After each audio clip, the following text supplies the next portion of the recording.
Hello, welcome back. Today we've got another £200 worth of 10p's. We're going to have a hunt through looking for those elusive alphabet 10p's. Ideally we want some 2019 ones. We've never filled a 2019 book. We've got good progress though. I think it's 7 left to go. We need Q, P, S, W, Y and Z. So 7 to go. Tick off that, but because the 2019s are so low minted, so hard to find, we started an additional 2018 book, which we are still 2 letters off of completing. We need H for the Houses of Parliament to fill that spot, and we need T for the drink tea to fill that spot. So I don't know how long we've been stuck on these last 2, but a fair while. It'd be nice to tick off one, so let's get into these bags, see what we find. Okay then, so whilst the hunt is ongoing, we're going to go through some comments that have been left on my videos. First one from my good friend, fellow coin tuber and amazing artist, Master Temple's Treasures. Says, I sometimes hear noises in my head too, Christopher. The noise in my head usually says, no, don't do it. I have a question. What is the worst edge inscription on a £2 coin? For me, it's the Britannia. When I try to pronounce them words, it sounds like I'm trying to bite my own ear. Happy days, buddy. I think I probably agree with you, because obviously the edge inscription on the Britannia is in Latin, so I don't think the edge inscriptions are supposed to be part of the design, so I get why it's in Latin, whatever. But I think to the average layperson who doesn't speak Latin, it doesn't really add to the design. Other than that, I don't really know. I guess the steam locomotion, the Trevithick one, is a little bit boring compared to some of the other ones that got words on it. It's just that sort of the shapes and symbols of the train track or something like that. I can't remember, but yeah, that's probably second place for me as well. Simon Dungworth says, I can't understand why you always place a coin at the top left of your mat or towel and only go 4 across and start a new row. There's plenty of room for another 4 or 5 coins, just something I wonder why you do it. I love your videos and the information you give on the coins. I'm not fond of the edge hunts, as it always seems to be technologies. Take care, Christopher, all my very best. So yes, I only tend to do a couple of edge hunts in a £2 coin hunt. Why do I only put 4 at the top and then do a second line? It just, I guess, to keep the finds all along one side of the video. I know there's plenty more room, so if I run out of rows I would then start adding more on naturally, but I just think we don't normally get too many than say 4 of the key finds, the star finds at the bottom of a £2 coin, and so I guess that's the logic behind it. It's just I've done it for so long, that's just the way I do it. But yeah, hope that answers your question. Kev Cotts says, so what was the noise? Yeah, it was a couple of £2 coin hunts ago. I'm sure I heard a voice and it sounded too close to be a neighbour. It sounded like it was in my place, and I was sort of like, that kind of creeped me out, but I have no idea what it was, because when I listened back to the footage whilst I was editing the video, there was no noise, which was very, very odd, but who knows. Jamie Smith says, hi Christopher. Thank you for the Chinese 50p Olympic set at Harrogate. Love the set. Cheers, Jamie. Oh yeah, so I met Jamie at the Harrogate Coin Fair. I'm very, very envious because he picked up that. It was a very cool set we got in as part of a collection. It was all the Olympic 50p's in this sort of perspex colourful tray. And they had a book with all the Olympic stamps in it as well, and the pin badges too. And but the weird thing was on the outer of the box, it was Royal Mail and Royal Mint combined effort, but there was Chinese writing on it, so we think it was designed for the Chinese market and sold out there. So when we were researching it to see what sort of value it was, we could only find one other one that was up on some Russian coin website. So it seems to be there aren't many of them kicking around, so definitely a very cool piece to have in your collection. Kingdom Focus says, what will coin collectors do when the governments all go digital? Just like stamp collectors who had shrunk as post office keep on producing more issues, yet at the same time, instead of placing stamps on packages, they use computerized mailing labels. Again, it's a comment I've spoken about on many different occasions, the onward move towards a currency-less or cashless society. I am still of the firm belief that that is nowhere near our short-term future. I think we're safe for at least 10 years, if not even more than that, because you only have to look back a few years to see when the penny and 2 pence coins they were mooting around the idea of scrapping those, the whole country went a little bit ballistic about it, and they had to sort of backtrack and not do it. So I think considering that so few people use pennies and 2 pences in shopping, in change, whatever, and so it's a coin that I don't think is used an awful lot outside of maybe arcades, that if there was such furore about getting rid of those, I think the furore about getting rid of some of the coinage or banknotes that are used much more frequently than the lower denomination coppers, I don't think that's going to happen anytime soon.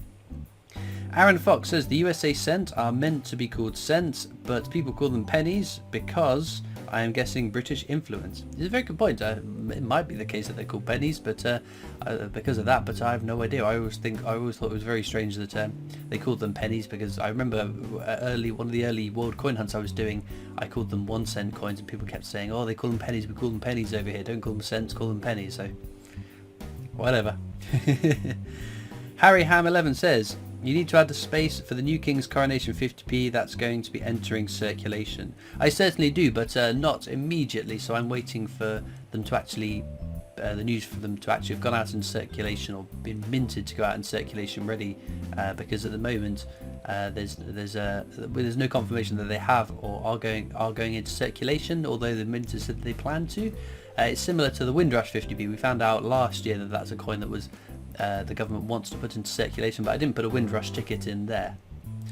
Martin Sykes 9904 says, how many of the tinny 50p's do you have now? If you have enough, you could weigh them all together and compare the weight of the same number of shields from another year to see if they do have a different composition. So I do actually have a little pot that is absolutely full of them. So these are all the tinny 50p's that when you clink them together, they don't sound like a normal 50 pence. I have popped one into the XRF machine we have at work, the Britannia Coin Company I work for, and the tinny ones had 5% more copper than a standard 50p that doesn't sound weird. So again, I don't think they're massively valuable. I'm not sure why they sound a bit different, why there's so many of them. I'm not sure. I don't think they are errors, but again, more information should probably be dug up on those to find out what they are. But as of now, I just keep them off to the side. If they end up being very, very common, then I've got a pot of cash that I can buy a nice coin for my collection for, I guess. Matthew Kroger 5810 says, hi Christopher, thanks for the videos. Are you able to answer why King Charles 50p does not have the date on the obverse? I got £300 worth of 50p's from various post offices and opened them all.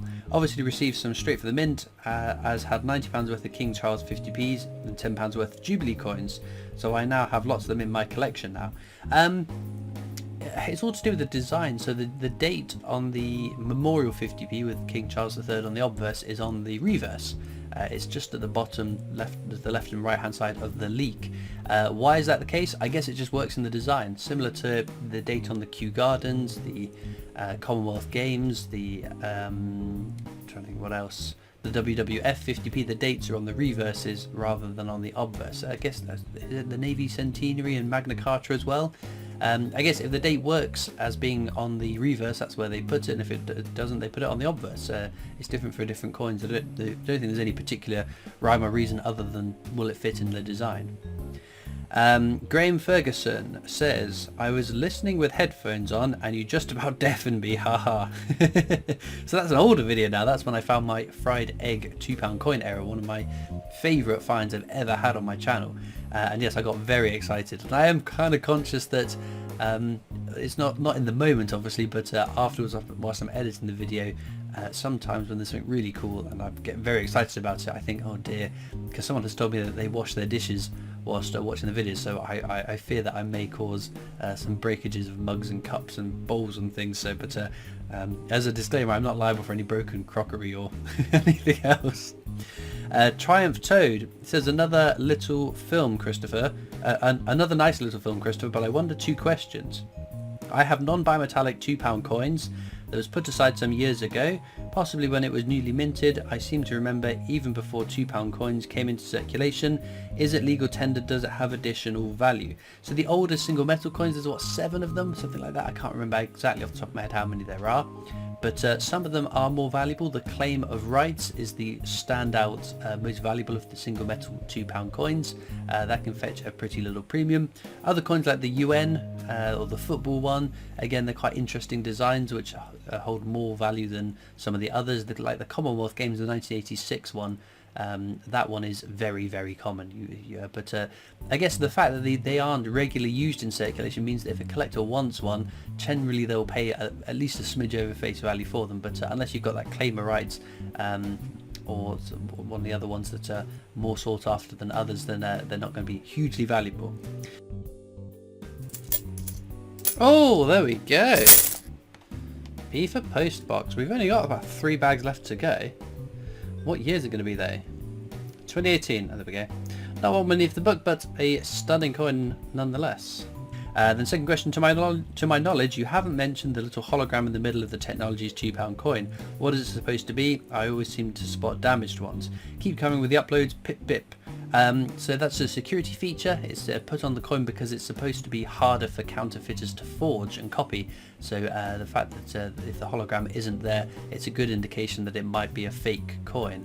But you're right in saying that some of them have been in circulation since 1997, which is longer ago than in my mind it was. So they do get damaged, they do get wear and tear, and don't look as sharp and as crisp as when they were newly minted. But that's what it is. It's purely a security feature to try and make it harder for counterfeiters to make fake £2 coins. But with that being said, let's get back to the coins. Well, there we go, a couple of finds for today. This one was quite cool. It's a CUD error, so you can see it'd be damage to the die that's caused this little bit of a flatness to the design, which I think is pretty neat. Quite a large portion there. And then obviously star find. I think this is week 3 in the row of finding an alphabet 10p. Obviously finding one 10p amongst £200 is not the best odds, but we can't complain. It was a 2018 one, so again, not a new one for the book, but always happy to see that. But not as wide a variety of coins that we sometimes find, but you can never complain when you find an alphabet 10p. So links as always will be in the description of this video to my coin collecting Discord server if you want to join that. There's also links to my Facebook, Instagram, Twitter, TikTok. There's the PO box address you can write into, and of course the Britannia Coin Company, who I work for as my day job, making videos for them, so please do check that out as well. All it leaves me to do now though is thank you so much for watching. I hope you've enjoyed, and I'll see you next time for more coins. Bye!